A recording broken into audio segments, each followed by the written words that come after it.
네, 안녕하세요. 공교롭게도 이제 지난 한 달 이 사이에 이제 중국, 한국, 독일의 이제 국가 안보에 관한 기본적인 입장과 전략들이 좀 이렇게 보입니다.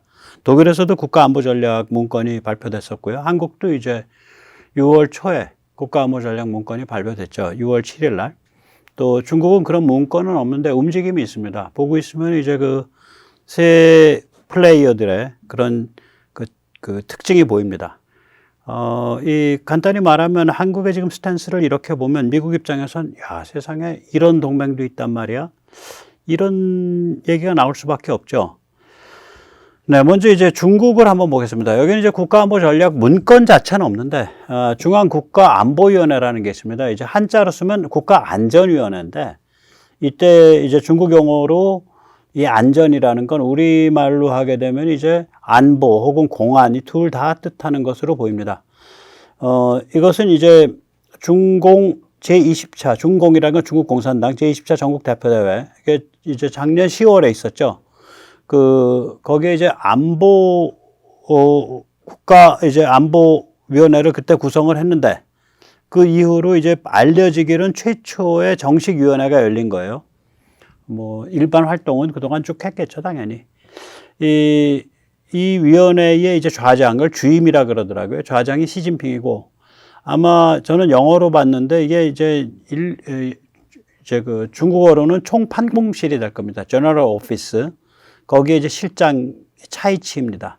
그러니까 사무총장이 차이치죠, 우리말로 하면. 그리고 이제 부주임이 3명이에요. 차이치, 그리고 수상 리창, 그 다음에 전인대 상무위원회 의장, 그러니까 전인대 의장 자오레지. 다시 말하자면 이 리창이가 헛바지거든요.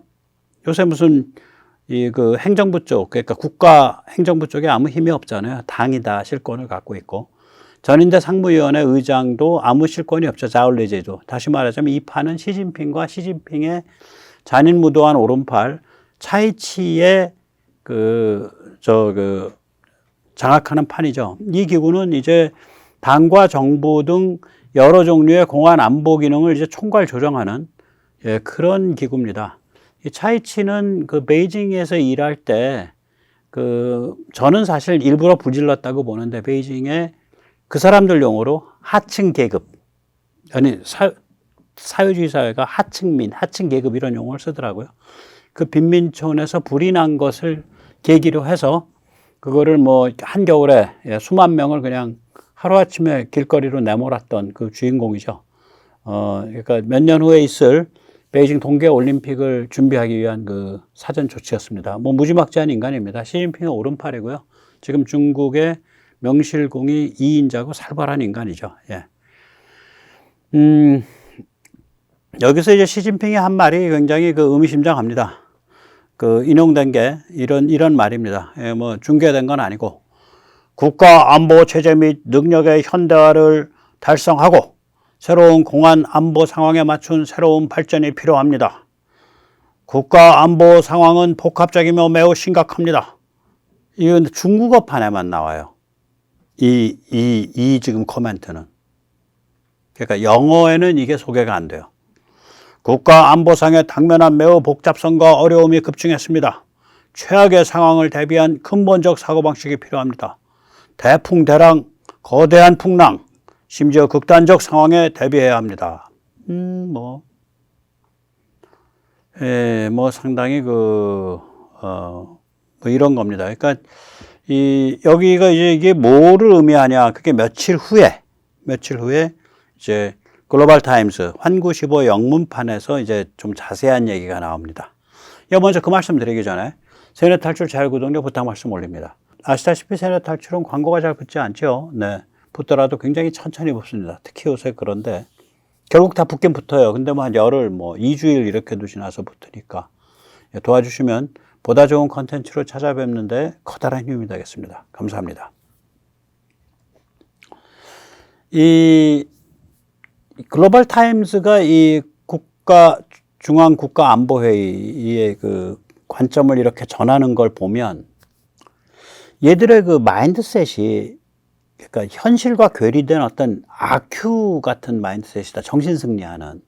아큐가 정신승리잖아요. 여기 보면 이제 기본적으로 글로벌 차원의 또 영내 차원의 안보 위협 요인들이 있다. 이런 말을 하는데 그렇게 꼽는 게 뭐냐면은 남중국해와 타이완을 꼽습니다. 그러면서 남중국해와 대만 해협의 문제를 다룸에 있어서는 최악의 상황, 극단적 상황을 헤쳐갈 각오를 가져야 한다. 전쟁 불사 이 얘기죠. 남중국해 타이완에 대해서는 전쟁 불사. 그렇게 이제 판을 깔아놓고 참 말이 안 되는 소리를 계속 주워 섬기는데, 서방은 우크라이나에서 긴장 충돌을 악화시키고 있는데, 우리 중국은 참으로 슬기롭고 평화스럽게도 우크라이나에서 그 평화로운 그런 해결을 주장해왔다. 대화에 의한 해결을 주장해왔다. 또한 우리 그 중국은 사우디 이란에서 보이듯이 이 평화로운 해결을 추진해왔다. 미국은 첨단 기술에 관해 중국을 제재하고 디커플링을 밀어붙이지만 그럼에도 불구하고 우리 평화스러운 중국은 국제경제에 참으로 슬기롭게 기여 중이다. 우크라 전쟁에서 중국의 역할, 중국의 슬기로운 대처와 같이 국제관계를 중국에 유리하게 만들어가야 한다. 이쯤 되면은 이건 뭐 완전히 이게 현실과 괴리된 그야말로 아큐의 정신승리 이제 경지로 나가고 있는 거예요. 우선 이제 진실을 한번 보죠. 우크라 전쟁에서 중국이 러시아 편을 들므로써 유럽을 적으로 돌린 거거든. 이게. 둘째는 중동에서 사우디 이란 불러들여 가지고 뭐 쎄쎄쎄 시킨다고 이렇게 잘난 체를 함으로써 미국과 유럽의 깊은 의심과 적의를 샀을 뿐 아니라 이 중동은 이건 100년 정도의 석유를 파서 팔아온 그런 아주 노회한 장사꾼들이고 참 그 원래 문화가 좀 잔인해요. 거기가 엄청 잔인한 데인데 그런 그 노회하고 잔인한 그런 그 현지 국가들이 뭐 그래 너가 뭐 석유가스 많이 사주니까 이제 사우디 입장에선 내가 가서 한번 면 세워줄게 이런 걸 거고 또 뭐 마침 미국도 자꾸 잘난 체하고 우리 밟으니까 그래 너랑 좀 노는 꼴 좀 연출하면 또 미국도 철 좀 들겠지.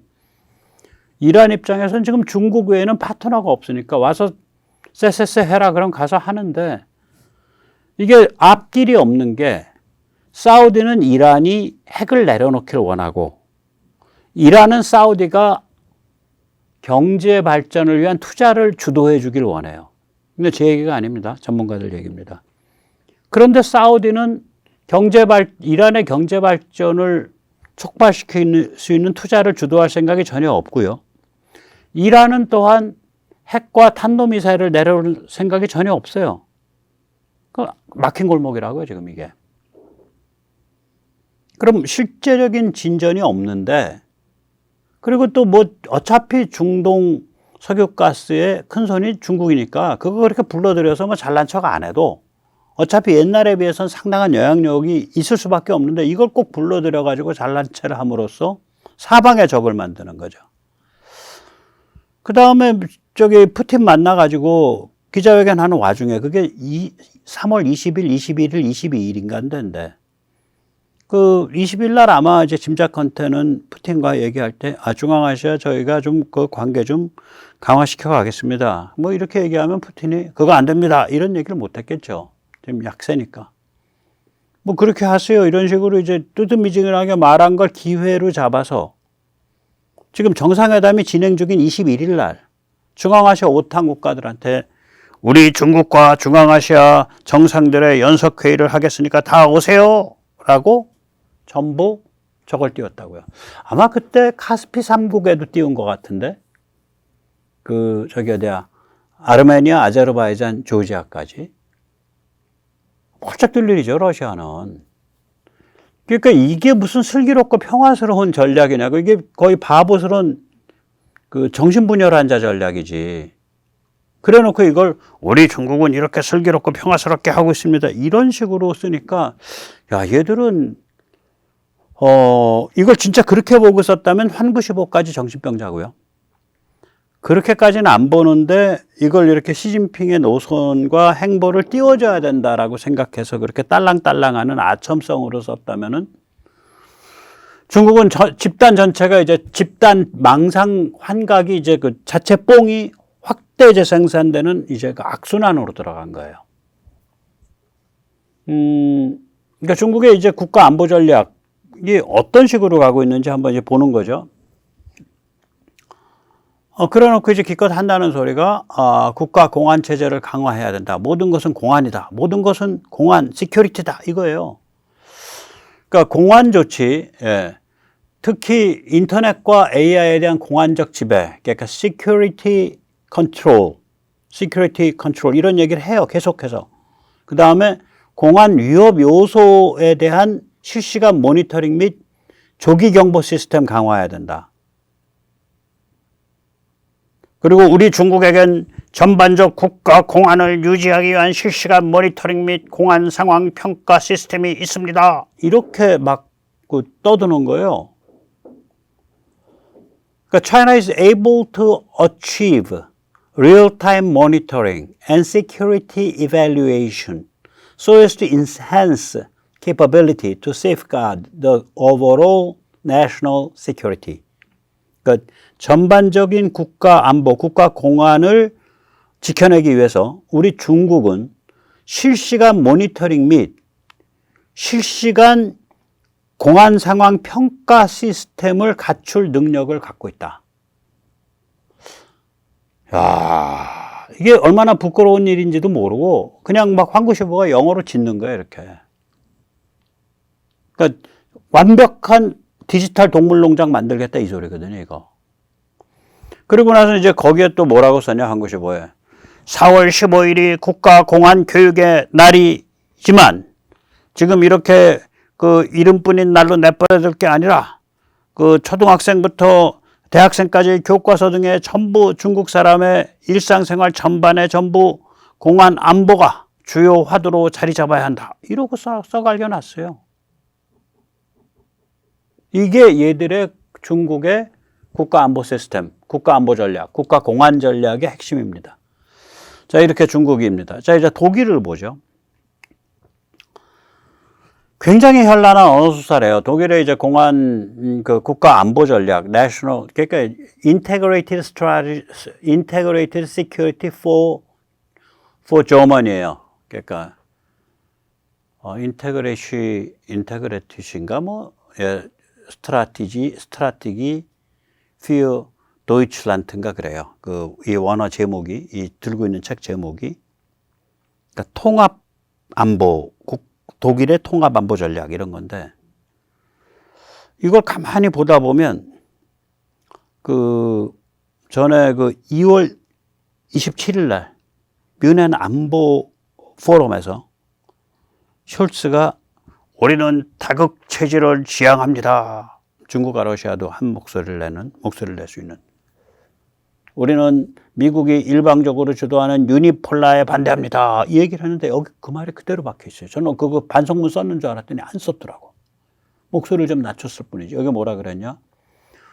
우리는 다극성이 확대되는 시대에 살고 있습니다. We are living in an age of increasing multipolarity.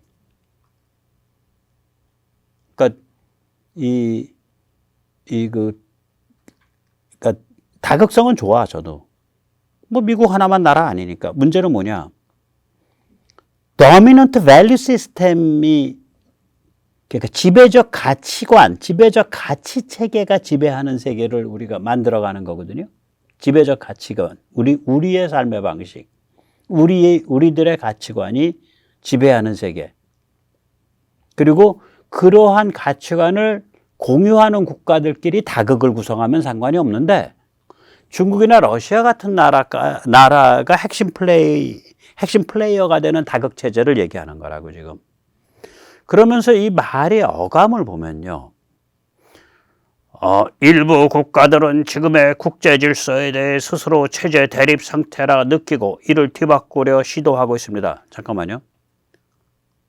여기에 미국도 전 포함된다고 봐요. 일부 국가들에게. 그러니까 이게 얼마나 냉소적인 표현이냐면 Some countries are attempting, 그러니까 일부 국가들이 시도 중이다. To reshape the current international order, 현재의 국제 질서를 다시 바꾸기 위해서. Driven by their perception of systemic rivalry, 체제 대립이라는 인지 상태 속에서. 잠깐만, 체제 대립이라는 얘기는 미국도 많이 쓰거든. 그러니까 이게 뭐냐면 perception of systemic rivalry, 체제 대립이라고 말하는 놈들 다 그놈이 그놈이야. 미국이든 중국이든 러시아든. 근데 systemic rivalry, 체제 대립이라는 얘기를 제일 많이 쓴 게 미국이란 말이에요. 그러니까 여기까지 포함해서 그거 미국이든 러시아든 중국이든 말이야. 그냥 다 체제 대립은 그거 선호하는, 그렇게 해서 이렇게 세상 몰고 가는 놈들이 하는 그런 게임이야. 이런 어감이 이 안에 포함되어 있어요. 그러니까 말이 굉장히 현란하면서 더블 토킹을 하더라고. 혓바닥에 둘로 갈라져서 이렇게 보이면 이렇게 해석되고 저렇게 하면 저렇게 해석되는 그런 말이 돼요. 그러니까 아무튼 간에 그래서 결과적으로 중국이 이걸 이제 평론가들은 하도 기가 차서 Holy Trinity, 신성 삼위일체라 그러더라고요. 중국은 우리의 파트너이자 경쟁자이자 체제 대립자가 됐다. 삼위일체지. 파트너이자 체제 경쟁자, 시스테믹 컴패러이자 체제 대립자, 시스테믹 라이벌이 됐다. 근데 그거는 상대적인 거다. 미국이 그렇게 몰아가서 더 그렇게 돼가고 있다. 이 소리에 지금 이게. 그러나 중국은 세계 주요 문제를 중국이 없으면 세계 주요 문제 해결이 불가능하다. 그러므로 중국은 파트너이다. 혓바닥에 둘로 갈라진 국가안보 전략을 내놨어요. 이거 이제 여러 사람이 지적을 하는데 저같이 뭐, 그러니까 forked tongue, 그게 이제 성경에 나오는 말이죠. 아주 나쁜 의미죠. 뱀을 연상하게 하는. 그러니까 더블 토킹. 이렇게 보면 이런 소리, 저렇게 보면 저런 소리. 그래서 예를 들어서 로디움 그룹, 이게 이제 전 세계적인 그 중국 문제, 에너지 문제에 관한 이제 그 컨설팅 그룹인 것 같은데 거기에 이제 애널리스트는 이렇게 말합니다. 독일의 국가 안보 전략 문건은 무엇이 표현되어 있나가 아니라 그 문건에 무슨 주제가 빠져 있나를 봐야 그게 보인다. 아, 기막힌 얘기예요. 그 다음에 대서양위원회, 이거 완전 글로벌리스트의 핵심 조직이죠. 연락기구죠. 거기에 이제 로데릭 캐퍼피츠라는 사람을 인용을 해놨는데 독일의 국가 안보 전략 문건은 첨단의 안보 위협을 다루고 있을 정도로 포괄적이다. 오케이. 그런데 거기에는 군사지정학적 힘의 충돌, 파워 컨플릭트에 대해서는 다루지 않는다. 즉 다시 말하자면 지금 중국과의 군사지정학적 힘의 충돌에 대해서는 눈을 감고 있다. 그러니까 아까 얘기한 타이완 문제, 남중국해 이런 얘기 안 다루는 거예요. 세상에 그 독일이 중국에 가장 깊게 관계되어 있는, 그리고 지금 그 중국 수상 와갖고 지금 숄츠랑 서로 뽀뽀할 지경으로 열애 중이죠. 지금 독일에 도착해서 오늘인가 어젠가. 그러면 독일이 왜 이렇게 중국 앞에 벌벌 떠냐? 가만히 보면 이게 욕을 못 하겠더라고. 얘들 처지를 보면. 얘들이 그동안 잘못 풀어온 거예요. 예를 들어서 국가안보 전략 문건 좀 내면 독일이 이때까지 뭐 항행의 자유, freedom of navigation, 이게 대만 해협 얘기하는 거죠. 또 무력에 의한 현상 변경 시도에 반대. 그러니까 attempts to change the status quo by force. 그러니까 무력에 의한 현상 변경 시도에 대한 반대. 이런 얘기가 독일이 한 번도 제대로 얘기한 적이 없어요. 이 문건도 얘기를 안 해. 또한 핵심 가치를 표현한 적이 없어요. 한국의 외교부 쭉 그 용어들 보면 규칙 기반 국제 질서, rule based international order, 그런 얘기를 계속 쓰잖아요. 대통령도 쓰고.